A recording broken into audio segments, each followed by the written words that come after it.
Dashcam. It's got 128 gigabytes of memory slot, which means there's a lot of footage to be saved here without you risking losing it because of short storage. 5 gigahertz Wi-Fi connection, which means if you have a Wi-Fi device, easily connect to it. Is it output over here?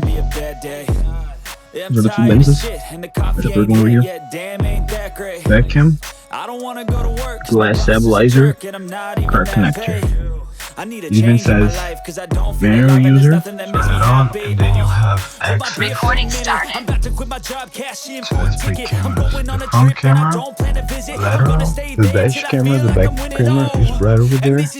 And when you attach the cables and connect it to the top, you can see the fourth image.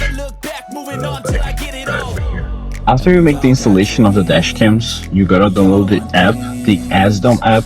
Scan the QR code on the user manual, download the app, connect it to the Wi-Fi, and from there there's multiple features that you can use. You can access albums, record, mute, talk to the driver through the phone, take a screenshot, switch which camera you want to be looking at, because right now we have a division of 4 over here, but if we switch to only one, it will show only one of them.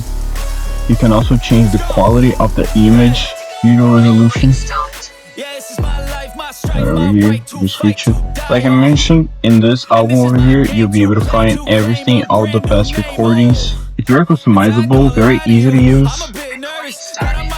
Every driver should have a dash cam for its own safety, and if you're looking for a really cool, multiple feature, high quality camera dash cam, I highly recommend this one from ASDOM.